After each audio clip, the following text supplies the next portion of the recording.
Janata Dal United के MLC Devesh Chandra Thakur को विधान परिषद में पार्टी ने उपनेता बनाया है।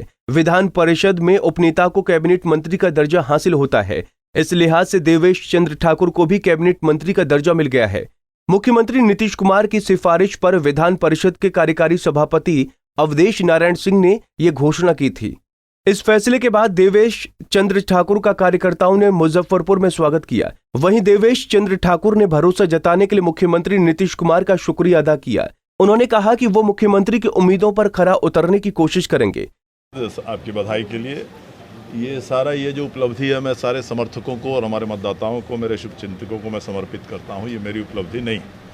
दूसरी बात, ये कोई बहुत बड़ा पद नहीं है, लेकिन विधान परिषद में सदन के नेता, हमारे नेता माननीय मुख्यमंत्री नीतीश कुमार हैं और वो नेता हैं और मुझे उन्होंने उप नेता मनोनीत किया है। इसका मतलब हुआ कि विधान परिषद में सदन के सही रूप से संचालन के लिए, सरकार का पक्ष रखने के लिए, शांतिपूर्ण व्यवस्था वहाँ बनाए रखने के लिए उपनेता का पद मुझे दिया गया है। मैं उन्हें धन्यवाद देता हूँ, कोटि कोटि धन्यवाद देता हूँ और उन्हें विश्वास दिलाता हूँ कि जो विश्वास उन्होंने मुझ में व्यक्त किया है, मैं उस पर खरा उतरने की पूरी कोशिश करूंगा। वहीं देवेश चंद्र ठाकुर ने बेरोजगारी को लेकर भी सरकार का पक्ष रखा है। ठाकुर ने कहा कि सरकार कोशिश करेगी कि ज्यादा से ज्यादा लोगों को रोजगार मिल सके। बेरोजगारी मुद्दा हमेशा से रही है, हमेशा से रहेगी, लेकिन सरकार ने भी कहा है कि 2 लाख इस टर्म में हम 2 लाख लोगों को रोजगार डायरेक्टली देने जा रहे हैं। देखिए, बिहार में 10 करोड़ 12 करोड़ आबादी है। अगर कोई सोचे कि 12 करोड़ आबादी को सरकार नौकरी दे देगी, तो ऐसा दुनिया में कहीं नहीं हुआ है। लेकिन हाँ, जितने रिक्त पद हैं, जितने सरकार में पद रिक्त हैं, सरकार को सही तरीके से संचालन करने के लिए, चलाने के लिए, ताकि बिहार के हित में जो काम हो रहे हैं वो सारे काम करने के लिए जितने लोगों की व्यवस्था करनी जरूरी है, रोजगार देनी जरूरी है, वो काम तो शुरू हो चुका है, निश्चित रूप से शुरू हो चुका है। मैं समझता हूँ कि सरकार ने जो ऐलान किया है कि 2 लाख लोगों को नौकरी हम 20 लाख, मैंने माफ़ कीजिएगा, सरकार ने कहा है कि इस 5 सालों में हम 20 लाख लोगों को रोजगार देंगे और वो काम शुरू हो चुका है। देवेश चंद्र ठाकुर ने कहा कि बिहार सरकार एथेनॉल का प्लांट लगा रही है, साथ ही प्राइवेट सेक्टर और इंडस्ट्री को प्रोत्साहित किया जा रहा है। सरकारी और प्राइवेट सेक्टर मिलकर बिहार में ज्यादा से ज्यादा लोगों को रोजगार मुहैया कराएगी। हालांकि उन्होंने ये भी कहा कि बिहार की आबादी 10 करोड़ से ज्यादा है, इसलिए सभी लोगों को नौकरी तो नहीं दी जा सकती।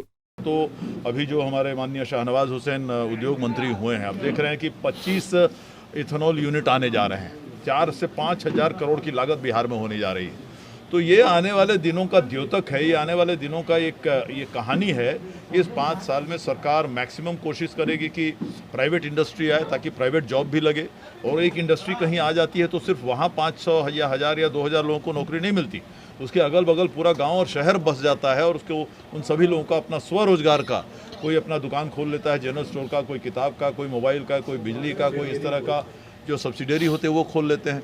वो काम करने की ज़रूरत है। सरकार में नौकरी खोजते रहना मैं हमेशा नौजवानों को कहता हूँ कि सरकार के नौकरी के भरोसे मत रहो, क्योंकि सरकार की भी एक सीमा है। सरकार 10 लाख 15 लाख लोगों को नौकरी दे सकेगी टोटल, लेकिन आप सोचिएगा कि 10 करोड़ आदमी को 5 करोड़ नौकरी को दे सके, तो आज तक कभी दुनिया में नहीं हुआ है। जो हमारे विकासशील राज्य हैं, पूरे प्रदेश हैं, पूरे हिंदुस्तान में, वहाँ नहीं हो सका है। लेकिन सरकारी जॉब, सरकारी रोजगार और प्राइवेट इंडस्ट्री जब बढ़ेगी तो निश्चित रूप से खुशहाली आएगी और उस तरह से सरकार उस तरफ बढ़ चुकी, उस तरह कदम उठा चुकी है। नीतीश बाबू को अब बिहार में इंडस्ट्री लगाने पर जोर देना चाहिए, ताकि लोगों को बिहार में ही रोजगार मिल सके। तभी जाकर बिहार के युवाओं को पलायन के बोझ से मुक्ति मिल पाएगी। पंजाब केसरी टीवी के लिए मुजफ्फरपुर से संतोष तिवारी की रिपोर्ट।